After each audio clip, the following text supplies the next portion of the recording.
signifikan untuk meringankan terdakwa? Kalau menurut saya apa yang tadi diterangkan, jelaskan di depan persidangan malah lebih banyak poin untuk kami, bahkan mendukung dakwaan kami ya artinya. Apa yang tadi Pak Hartanto jelaskan, meskipun beliau itu meyakini ada melihat terdakwa yang posisinya berdiri di dekat beliau sambil menelpon, tetapi untuk peristiwa-peristiwa lain ketika kita konfirmasi, beliau penuh dengan ketidakyakinan karena memang tidak memperhatikan. Saya pikir itu alamilah apa yang dialami beliau. Tapi pada saat terakhir justru seolah saksi ini meyakinkan bahwa ada 3 hal begitu yang dia perhatikan pada saat itu. 3 hal yang diperhatikan itu juga wajar sekali. Kalau 2 hal ya. Kalau tadi yang hal pertama adalah orang yang terdakwa ini berdiri begitu di samping dia menelpon dan dia sempat menengok sebentar kan begitu. Hal yang kedua adalah ketika cipika-cipiki. Teman-temannya datang cipika-cipiki dan hal yang ketiga ketika ramai-ramai begitu. Cipika-cipiki dan keramaian di meja 54 itu adalah suatu peristiwa yang memang saya pikir semua orang memperhatikan ya. Artinya itu memang sebuah peristiwa yang ya bahasanya eye catching mungkin ya. Memang menyita perhatian orang di sekitar. Tapi ketika dikonfirmasi tentang perhatian Pak Hartanto terhadap hal-hal yang lainnya, beliau sama sekali tidak memperhatikan. Bahkan pakaian Jessica pun dia tidak tahu ketika ditanyakan apakah berwarna merah itu siapa, beliau tidak tahu. Sehingga kami menganggap khusus untuk perhatian beliau terhadap siapa yang berdiri menelpon di dekat dia, itu menurut saya adalah bukan terdakwa ya. Baik, tapi tadi dia juga sedikit mengkonfirmasi begitu ya ketika, oh ya saya lihat perempuan yang berdiri di samping saya karena agak berisik dan saya baru ngeh begitu ya kalau itu adalah Jessica setelah beberapa hari kemudian saya melihat pemberitaan di televisi begitu. Soalnya ada konfirmasi di situ, bagaimana? Iya, tapi kan kita kan melakukan penilaian itu kan tentunya berdasarkan perhatian beliau terhadap hal-hal yang lainnya. Nah perhatian beliau terhadap hal lainnya itu beliau tidak memperhatikan kan gitu. Beliau tidak memperhatikan.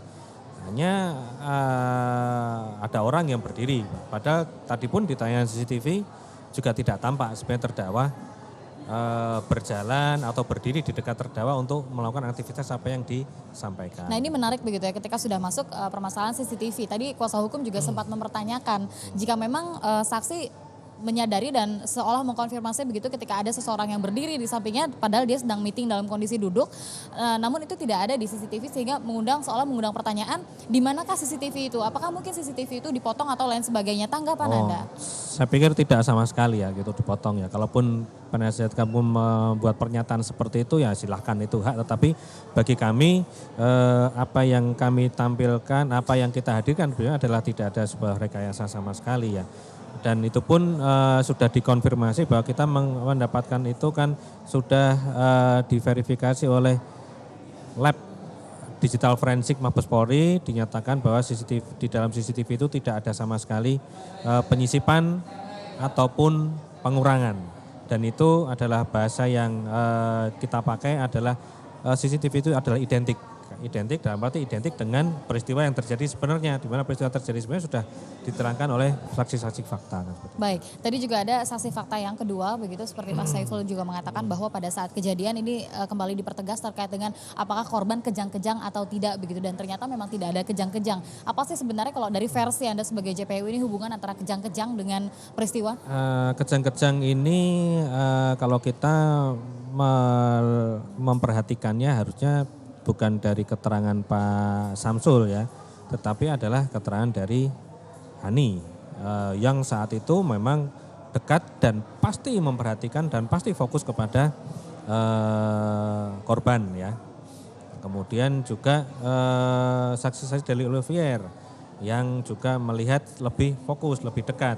Sedangkan saksi tadi mungkin tidak bisa melihat secara utuh ya. Perhatiannya tidak terlihat secara utuh karena beliau sedang ada pertemuan lain, artinya meskipun itu juga terperhatikan, saya pikir perhatiannya hanya sekilas.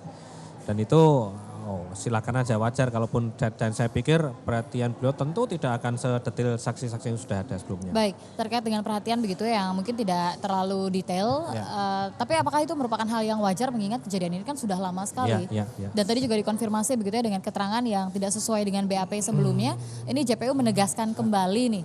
Ya, jadi dikonfirmasi itu kan sebenarnya di BAP juga tidak jelas 2 orang yang dilihat ini siapa.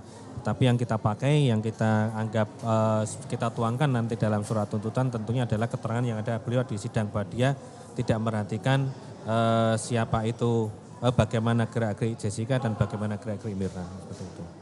Baik, Ya. nah ini kalau kita kembali membicarakan mengenai persidangan begitu yang kemarin juga cukup menarik begitu ya. JPU kita tahu menghadirkan sejumlah alat bukti yang memang sudah disediakan oleh penyidik dan ini dibawa begitu ke persidangan. Tapi ada juga akhirnya sebuah data yang dari Rumah Sakit Abdiwaluyo yang kita sebut kemarin dengan BB4 begitu yang tidak dibuka oleh JPU sebelumnya. Atau memang ini sebelumnya sudah pernah disampaikan oleh JPU atau seperti apa? Ya, bukan tidak dibuka oleh JPU ya. BB4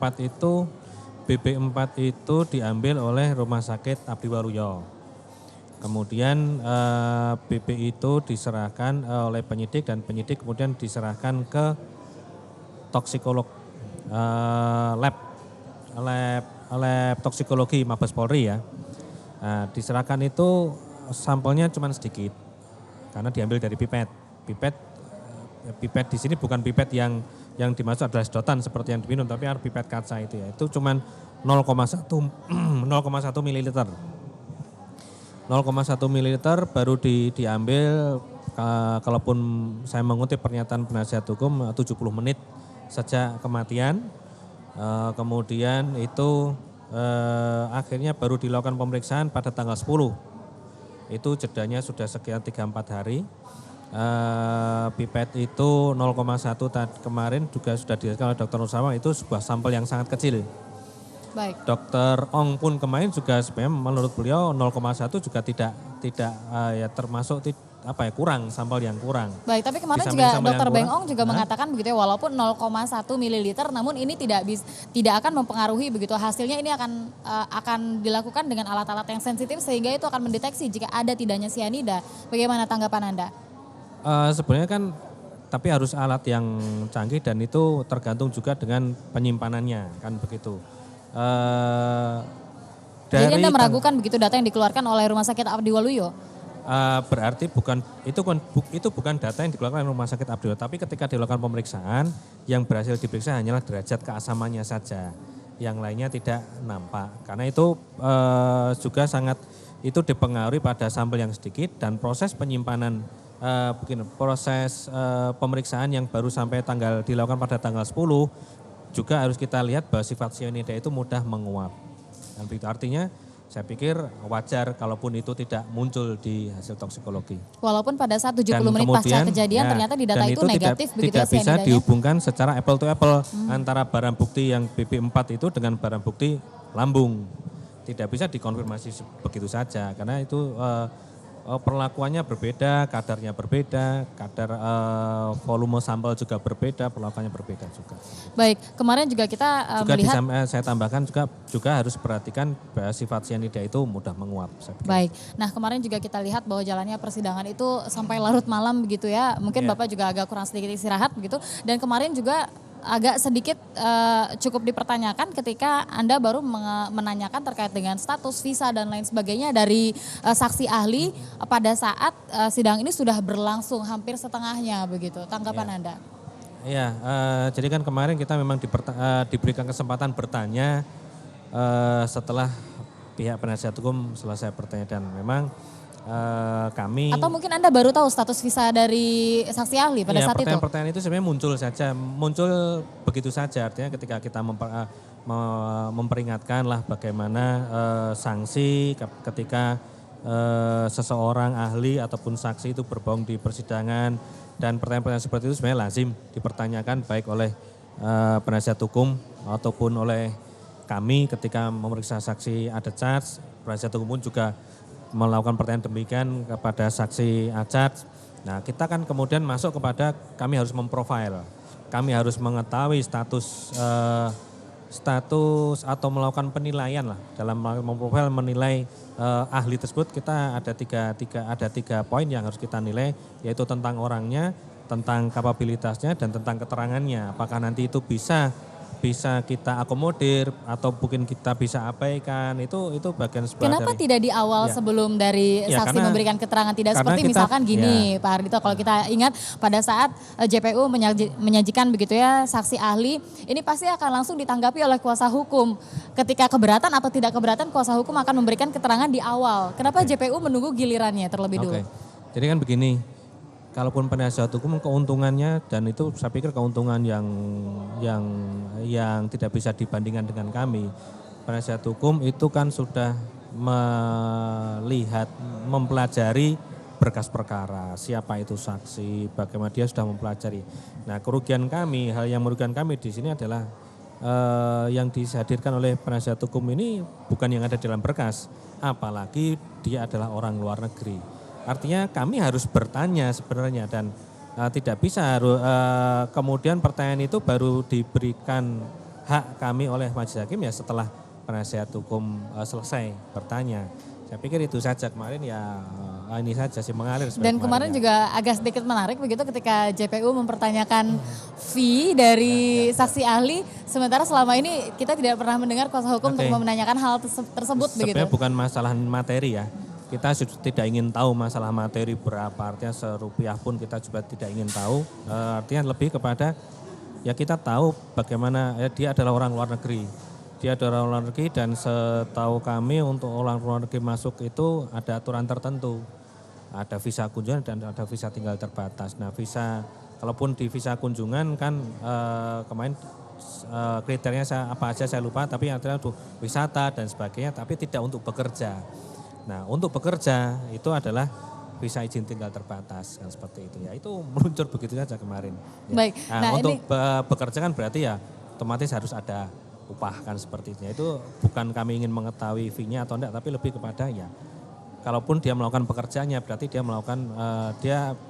melakukan seharusnya yang digunakan adalah visa izin tinggal terbatas kan. Baik, ini ingin mengonfirmasi saja begitu ya, karena kemarin kita tahu bahwa Dr. Beng Ong ini sempat diamankan oleh petugas dari imigrasi. Apakah ini ada kaitannya antara JPU dengan petugas imigrasi yang mengamankan Dr. Beng Ong kemarin? Artinya ya itu sekali lagi ya, kemarin kita meluncur pertanyaan begitu saja dan ya mungkin karena ini disiarkan secara live ya, saya pikir sebagian besar masyarakat, ya banyak lah, banyak juga masyarakat yang menonton karena ini juga menarik. Ya mungkin pihak imigrasi mengetahui dari tayangan televisi, saya pikir seperti itu. Jadi dipastikan ya bahwa JPU ini tidak ada kaitannya ya dengan penangkapan dari saksi ahli Beng Ong. Baik, ini terkait dengan saksi ahli juga nanti yang akan dihadirkan oleh pihak kuasa hukum, juga masih ada beberapa saksi ahli lagi pada hari ini. Nah, ingin tahu saja nih sedikit saja dari Mas Ardhito dan juga tim, bagaimana sih nih cara untuk mengatasi kondisi tubuh dari teman-teman JPU? Kita tahu sidang sampai larut malam, bahkan kemarin lewat dari larut malam. Ini apa saja nih yang dilakukan? Apa ya Mbak, ya artinya mungkin kita lebih, kalau saya mungkin tanya teman-teman pasti juga capek secara fisik juga, tapi kami ini mungkin lebih ke ikhlas ya, artinya ya kita tidak menganggap ini sebagai sebuah beban, dan mengenai sebuah beban yang apa ya, karena kami juga merasa ini natural saja, artinya beban pembuktian, hal seperti itu ya karena kita ya apa adanya lah, itu membuat kami lebih ya bersikap ikhlas ya, apapun ya sudah ini dijalani dengan ya tidak dengan berat hati lah. Saya pikir itu yang membuat memberikan energi bagi kami lah untuk itu. Jadi semua yang berjalan natural ini seolah-olah ini juga bisa menguatkan teman-teman dari JPU ini untuk terus sehat dalam menjalani persidangan demi persidangan begitu. Terima kasih sekali Mas Ardhito. Kami minta maaf sekali karena mengganggu waktu istirahatnya. Selamat beristirahat. Jangan lupa makan makanan yang sehat ya supaya selalu segar. Terima kasih banyak Mas Ardhito. Baik, pemirsa, itu tadi wawancara kita dengan salah satu JPU dari kasus pembunuhan Wayan Mirna Salihin dengan terdakwa tunggal Jessica Kumala Wongso. Seperti yang kita saksikan bahwa memang dikonfirmasi tidak ada kaitannya antara JPU dengan penangkapan dari Dr. Beng Ong sebagai saksi ahli kemarin terkait dengan permasalahan visa, yaitu visa kunjungan yang digunakan untuk bekerja, meskipun ini adalah memberikan keterangan dalam persidangan. Dan pemirsa, kita masih akan terus memantau jalannya persidangan yang rencananya akan dimulai pada pukul 2 siang nanti. nanti. Dan sampai saat ini saya kembalikan dulu ke Anda di studio dengan Anissa. Silakan Anissa.